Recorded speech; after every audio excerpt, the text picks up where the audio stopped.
네, 마켓리더의 특급 전략입니다. 현대증권 투자컨설팅센터 시장분석팀의 류용석 팀장 함께하겠습니다. 안녕하십니까? 네, 안녕하십니까? 자, 뉴욕 증시는 어제 골드만삭스가 고평가 이야기를 한번 꺼내는 바람에 우르륵 또 움츠러들었습니다. 근데 실물 경기나 기업들의 실적보다는 주가가 조금 빠르게 앞서 나갔다라는 지적도 나오는데요. 그거는 이제 미국 얘기고 우리는 과연 어떤가?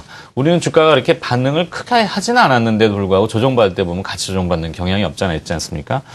자, 근데 상대적으로 코스피가 부진한 가운데 코스닥은 좀 선전하고 있는데 시장을 어떻게 지금 진단하고 계십니까? 예, 오늘 시장이 아까 플러스로 시작을 한 것 같은데요. 마이너스로 시작을 해서 네, 플러스로 반전됐는데요. 가장 큰 요인 자체는 미국 시장의 조정 포인트가 이제 밸류에이션에 대한 고평가 부담이고요. 상대적으로 보면 우리나라는 이제 밸류에이션이 PBR 1.0배인 1920선에 근접한 오히려 전 저평가되어 있는 인식이기 때문에 오히려 미국 시장의 고평가 인식이 한국 시장의 저평가 인식을 불러올 수 있는 전환점이 될 수 있고요. 또 하나는 엔화 변동을 통해서 그동안 그 엔화 약세에 따른 한국 증시의 부진을 만회할 수 있는 기회 포인트도 되기 때문에 실제로 그 미국 증시의 조정에 대한 한국 증시 반응이 똑같이 연동되기보다는 다소 좀 차별화될 수 있는 측면이 있고요. 또 하나 이제 출구 전략과 관련해서 보게 되면은 출구 전략 이슈가 예상했던 것보다 계속 빨라지는 속도가 아니라면은 즉 예정돼 있는 수준에서 좀 수간적으로 변동성은 있겠지만 예정된 경로를 간다면 충분히 국내 증시가 감내할 수 있다는 점을 감안해 보면 충분히 그 미국 증시의 조정에서 한국 증시가 조금은 차별화될 수 있고요. 그렇게 되면은 국내 증시에서 좀 부진했던 섹터들, 자동차나 IT들이 반등할 수도 있겠지만 연초 이후에 강세를 지속했던 중소형주라든가 코스닥 시장이 상승 분위기를 연장할 수 있기 때문에 일단 시장에서의 분위기 자체를 너무 외부 증시에 대한 연동성보다는 그동안 차별화됐던 부분들이 역차별화되거나 차별화를 좀 해소할 수 있는 기기로 삼았으면 하는 생각을 갖고 있고요. 그동안 우리가 부담으로 봤던 요인들도 조금씩은 시장에 많이 반영돼 있다는 측면도 좀 감안을 해서 시장에 좀 봐야 되는데요. 저희가 그동안 이제 국내 증시가 유독 좀 부진했던 이유들을 몇 가지만 짚어보겠습니다. 그리고 지금 그것이 어떻게 변동돼 있는지도 말씀을 함께 드리려고 하는데요. 네. 첫 번째로 보면은 이제 테이퍼링 속도 논란이 연초부터 있었습니다. 그래서 대부분 글로벌 증시가 좀 PER 할인, 아까 고평가 부담에 때문에 좀 조정을 받았고요. 그러다 보니까 외국인들이 국내 시장에도 매수를 좀 제한했던 이유가 됩니다. 또 하나는 이제 테이퍼링 속도가 빨라지면 지난 5월과 같이 이머징 증시도 상당히 좀 이탈 현상이 좀 심할 것이다라는 측면이 국내 증시도 이머징의 한 구석에 있다라는 측면 때문에 좀 변동성이 있지 않을까 이렇게 우려했던 거고요. 두 번째 요인 자체는 역시 프로그램 영향이 많이 컸다 수급에서 이렇게 보고 있습니다. 연말에는 오히려 프로그램 매수가 많이 유입이 됐고요. 베이시스도 좀 확대됐는데 연초가 되면서 오히려 배당락 이후에 매물하고 또 프로그램 매물까지 겹치면서 금융투자로 집계되는 쪽에서 벌써 새해 들어서만 한 1.5조 원 정도가 출회됐기 때문에 대형주 부담이 됐고요. 엔화는 105엔까지 올라갔었지만 현재는 지금 103엔대에서 오히려 삼성전자나 현대차 같은 시가총액 상위 기업의 센티먼트를 오히려 개선시키는 효과도 지금 나타나고 있고요. 중국과 이제 통화정책에 대한 얘기를 많이 하시는데 원래 그 중국과 통화정책은 1월의 변수는 아니었다고 봅니다. 중국은 성장 둔화와 계속 구조조정 얘기가 있을 거라고 봤던 거고요. 통화정책 변경 역시도 골드만삭스나 일부 의견이었을 뿐 시장은 동결 기조였다고 보고 있고요. 오히려 통화정책 변경은 오히려 2분기 정도의 이슈가 될 거라고 봤기 때문에 덤이었지 팩트는 아니었다 보고 있습니다. 이렇게 보면은 시장에서는 삼성전자 실적이 좀 부진한 것과 프로그램 영향이 컸다는 걸 제외하면은 경제에 대한 컨센서스나 다른 측면에서는 큰 변동이 없었다라고 보고 있습니다. 좀 긍정적인 측면이 있다면은 이제 펀드로 조금 유입이 유입이 됐고요. 부동산 쪽에 대한 방향성이 조금 잡혀가고 있다는 측면이 자산 시장에 좀 긍정적이고요. 정부가 내수 활성화하면서 규제 완화를 좀 과감하게 추진하겠다는 내용들이 투자 심리에 긍정적인 측면을 가져왔다고 보면 그동안 8일 동안에 있었던 그 현상들이 1년 농사를 결정하는 것은 아니다. 오히려 긍정적인 측면과 부정적인 측면들이 해소되는 계기도 함께 나왔다 이게 보고 있고요. 그런 측면에서 제가 하나 그래프를 준비를 했는데요. 2011년부터 거의 한 3년 동안에 보면 단기 추세선을 이탈한 다음에 변동성이 생기고요. 단기 추세선 이후에 변동성이 자꾸 유발되는데 이번 같은 경우에 보시면은 변동성 크기 자체가 계속해서 줄어들고 있다는 점을 유심히 좀 보셨으면 합니다. 요 변동성의 저점 부분 자체가 PBR 1.0배란 수준이기 때문에요. 1920선 위에서의 변동성은 충분히 감내할 수 있고 이런 변동성 위에 보시는 것처럼 재차 상승 전환했던 패턴들을 그려갈 수 있기 때문에 충분히 이번 요인이 수급적인 요인과 삼성전자의 실적 부진이라는 단일 요인이라면 네. 나머지 긍정 요인들을 좀 기대해 볼 수 있겠다 이렇게 보고 있습니다. 그렇군요.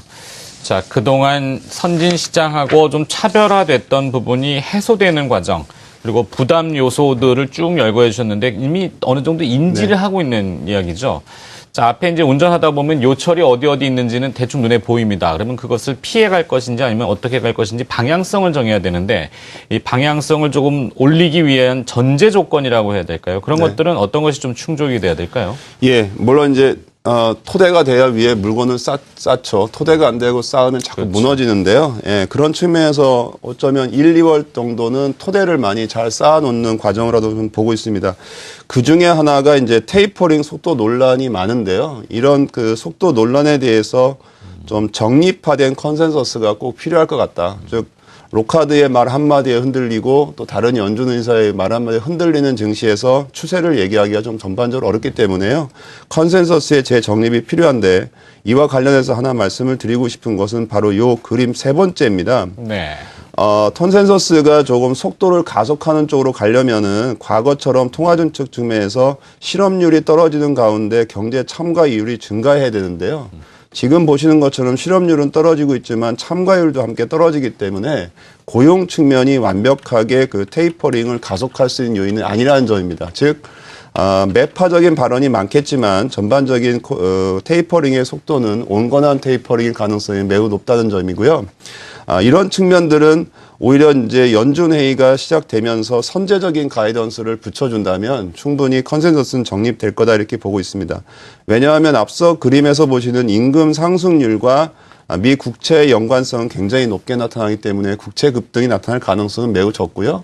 또 하나는 달러 역시도 임금 상승률과 밀접한 관계를 갖고 있기 때문에 달러 역시 추강세를 보이기는 어렵다는 점입니다. 그렇게 되면 미금리가 단기간에 급등하기 어렵고 달러화가 좀 안정화된다면 이머징 시장에서의 자금 이탈도 상당히 제한될 수 있다.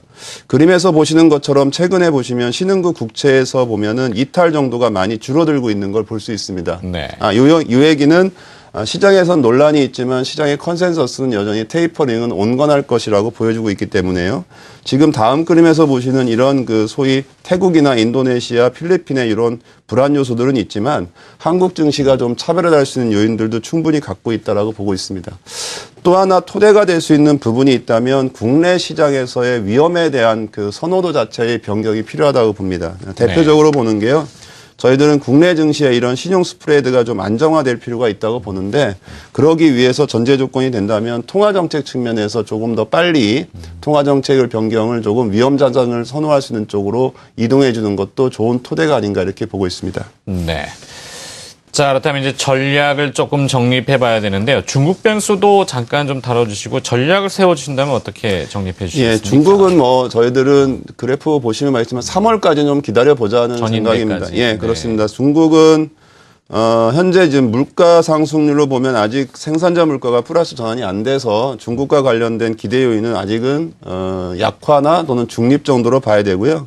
자본 형성 과정들을 보더라도 유동성은 계속 줄어들거나 그로 인해서 투자가 좀 아직 하방 경직성을 확보하는 수준에 머물 가능성이 높다고 보고 있습니다. 금융시장 변동성 역시도 조금씩은 증가된 패턴이기 때문에 아직 중국 증시의 본격적인 상승을 논하기는 어렵다고 보고 있고요. 대신에 이제 전략적인 측면에서 보면은 중국 변수는 3월 전인데까지는 기다려는 변수 중에서는 중립으로 보시면 되는데 현재 우리가 어떤 접근을 선호할 거냐가 중요한데요. 두 가지입니다. 하나는 엔화 변동의 워낙 그 변동성이 크기 때문에 엔화에 대응해서 엔화가 약세일 때는 좀 수출주를 줄이고요. 엔화가 또 강세일 때는 수출주의 단기 매매를 하는데 하지만 단기 중립적으로 보는 시각이라서 볼 때 오히려 내수주 쪽이 좀 더 저는 상대적으로 우위라고 보는데요. 보시는 것처럼 원화환산 수출 증가율 하고 내수를 대표하는 선행지수의 추이를 보면 확실히 내수 업종이 좀 더 빨라 있다는 점을 볼 수 있습니다. 내수가 상대적으로 우위에 있고요. 주가 역시도 내수 대표주들의 단순 주가 형태 흐름이 좀 견조하고 수출의 주가 흐름들은 당장히 등락들을 보이기 때문에 내수가 좀 더 안정적이라고 보이고 있습니다. 오히려 종목 장세가 이어질 가능성을 좀 높게 보는데요. 코스닥 같은 경우에 보시면 대형주와의 상대 강도에서 보면 이런 그 반기별로 추세가 형성되고 있습니다. 즉 약했다, 강했다, 강했다, 약했다. 그리고 연초의 흐름이 좀 이어지게 되면 분기로 이어지는데요. 현재는 강한 패턴을 보여주고 있고요. 그 다음에 소형주 역시도 비슷하게 좀 강한 패턴들을 계속 보여주는데 분기 현상이라면 몇 개월 정도 진행될 가능성이 높습니다. 특히 거래소가 코스닥 같은 경우는 거래가 수반되기 시작한 거로 저는 보고 있고요. 코스닥 같은 경우는 거래 수반은 적지만 추세적인 형성들을 계속 거래 반대 방향 보는 소형주 효과가 나타나고 있기 때문에 전반적으로 전략에서는 수출은 단기 대응 그리고 내수는 전략적 대응이 선택이 맞고요. 개별 종목을 연장될 가능성이 높기 때문에 코스닥이나 소형주에도 좀 더 집중할 필요가 있다 이렇게 생각을 하고 있습니다. 네, 알겠습니다.